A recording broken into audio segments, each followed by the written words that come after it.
Okay, we're going to learn about another really, really important Jewish community that we haven't spoken about yet this year, and that is the community in Poland, especially in the 15 and 1600s.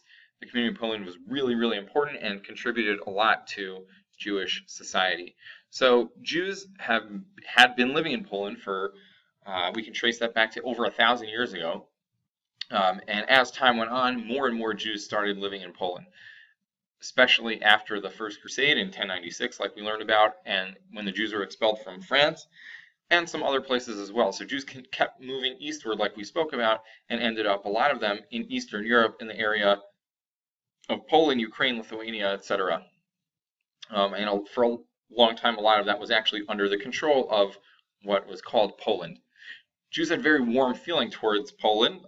They even made some plays on the word Poland in Hebrew. So Polin, meaning here, rest, like Jews, come here, rest here, or Polania, which is the name of Poland in Hebrew, Polania, and that would be Polan, here rests, or here dwells Hashem. So Jews like Poland, they like living in Poland. Here's a map, and if you see over here, big purple area, large swath of land, which includes what's now a number of other countries. Only part of that today is Poland, and places like the Ukraine in the south, Lithuania up in the north, and here's Russia over here, and a lot of what is today Russia was part of Poland back then. So like we said, Jews came from France and from Germany, and they come eastwards towards Poland. So Jews had a lot of rights in Poland. They had unparalleled religious freedom that Jews did not have anywhere else in the world at the time. They had in Poland. They also were needed for economic reasons. Poland was largely made up of the wealthy upper class and the very, very poor lower class, and there wasn't really anyone in between to do lots of the jobs that were necessary and very important, and that you need a middle class to really drive the economy. So the Jews were really well suited to do that, and Jews had lots of different kinds of jobs. And because of that, they were given lots of freedoms. They were allowed to travel freely. They were allowed to own businesses and work in a lot of ways that they weren't really allowed to work in other places. And there were even laws that were written to protect the Jews from people who may want to hurt them because they were so important economically. So some opportunities that Jews had in Poland that they didn't really have in other countries were all the kinds of jobs that you see here.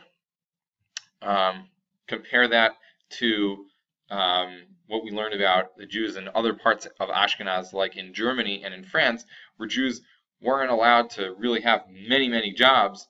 They were mainly just traders of small merchandise, inexpensive things, and even after the Crusades, less of that, and they were basically moneylenders. Here in Poland, it was not the case. They were allowed to do a whole range of different jobs that you see here on this list.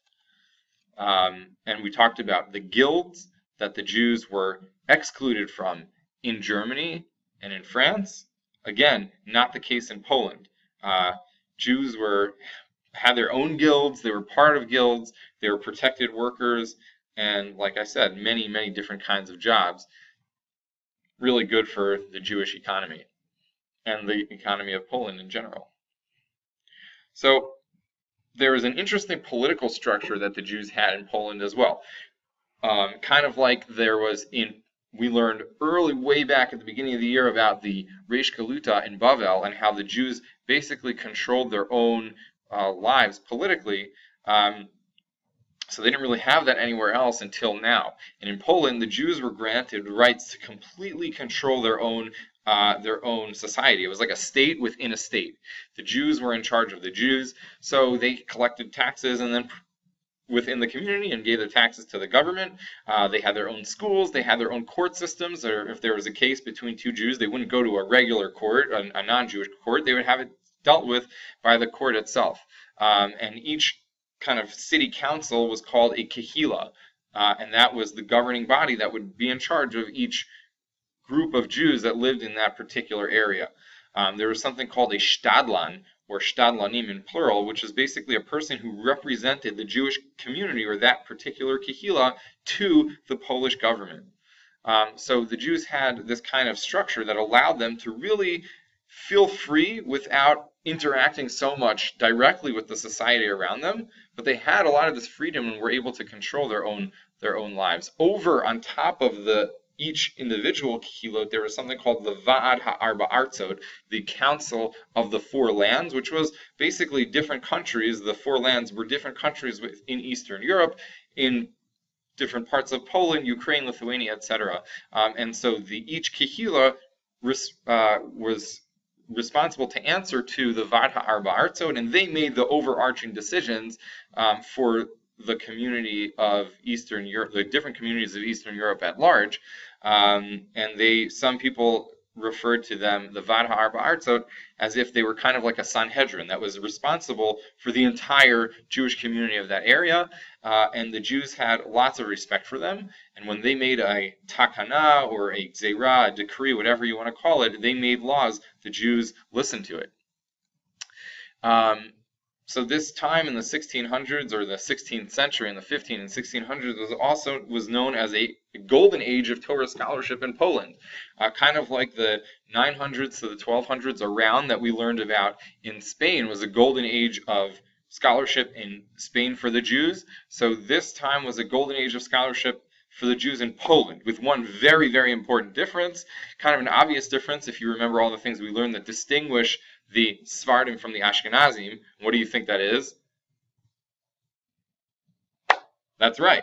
So the Golden Age in Spain not only focused on Torah scholarship, but also on philosophy and art and architecture and science and math and etc., all kinds of stuff like that. The Golden Age of scholarship in Poland really focuses on Torah and not so much on, or not really at all. Of course, there were individuals who were knowledgeable, but it was not the type of golden age in Spain where there were Jews who were learning all kinds of different things. The golden age in Poland that we're talking about here in the 1500s and part of the 1600s, and really later than that as well, was Torah learning, and Torah learning in particular. Communities made sure to support boys learning in yeshiva. They created yeshivas. They would, even poor boys would be given stipends to make sure that they could learn and to eat so that they can be in yeshiva. Many great scholars that we learn about every day in Gemara class and halacha, people like Rav Moshe Isserlis, the Ramah, were really important at that time and making really important contributions to Torah learning. So given all this stuff that we have been learning about life in Poland for the Jews, there is an old saying that kind of sums it up. Poland was heaven for the nobleman, purgatory for the citizen, which is kind of like in Christian belief, it's like between the regular world and hell. It was hell for the peasant, so for the people who were really poor, it was terrible. It couldn't have been any worse for them. And for the Jew, it was paradise. And I'll let you guess if you think that really lasted very long. We'll see in the next video. Until next time, remember, you're not a mushroom.